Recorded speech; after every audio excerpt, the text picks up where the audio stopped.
Recent research suggests that 1 in 5 parents in the UK are struggling to feed their children, and many of these families have become reliant on free food parcels and schools to help them get by.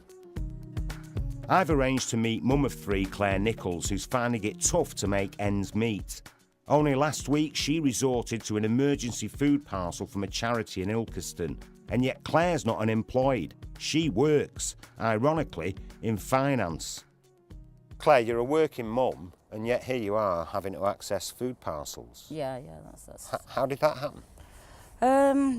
Just basically lost my house, was homeless for a few weeks, but now because my kids have left school, any access to any kind of help from the government stops. So there's like, I believe there's a niche section of society that's not getting any help at all. It's like I've lived without a boiler for 7 weeks, but because I don't claim any benefits at all, there's no help out there. You can't get grants, you can't get crisis loans. It's just a sort you've forgotten about. As someone who's working, was it humiliating for you to have to go and use a food bank? For some people it would be humiliating, but for myself, I walk in there with my head held high. I educated myself, I did everything that I believed the government wanted me to do, and it just hasn't worked out for me. Claire went on to tell me she's pushing to increase the hours in her part-time job. I went to visit Arena Food Bank where she found support. When we first opened 4 years ago, it was predominantly people on benefits and low income that was accessing our food bank. But over the last 4 years, we've seen a massive increase in the working sector of the community. It seems that poverty is just affecting a vast array of different families now. So we've got people that have worked their entire life. Lee, I believe 5 years ago you were working as a builder. Would you have ever imagined that at some point in your life you would have ended up having to use a food bank? No, because everything was all right for me them days. You know, I was working, I had an income coming in, you know, I had family life. I was a father myself, you know, but I never thought I'd be having to, you know, fall into the situation that I am now. People fall into a trap, and I fell into a trap, and that was it. I got caught by the economy because I earned a lot of money. I mean, I was quite wealthy at one point in my life, and of course money just dries up. It goes that quick in the economy that we're in now, and it became a struggle, a big struggle, and it still is a struggle.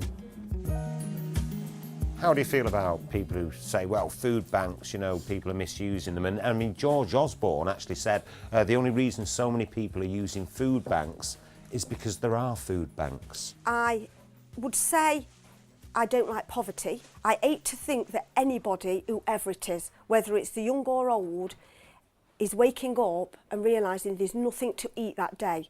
If you see one of the packs, that is a basic pack. To be perfectly honest, for you to acquire that, if you are not being referred, you'll have to sit through a 20-minute interview. So for anybody saying you're just doing it to try and get that much free food, to me is crazy. Own brand baked beans. Yes, it's basics. It's basics.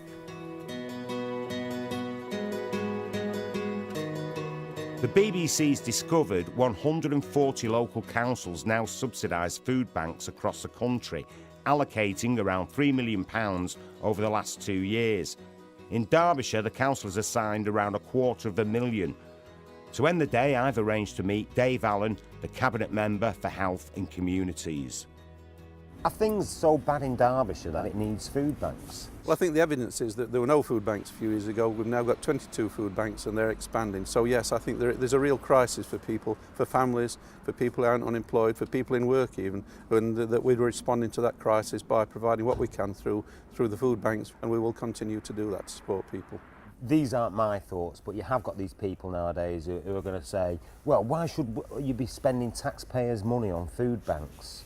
I think the point is these people don't understand what we're doing. We're actually trying to support people who are going through difficult times, either through benefit cuts or just people who are in work or are on such low pay that they have to decide whether they're going to heat their house or eat.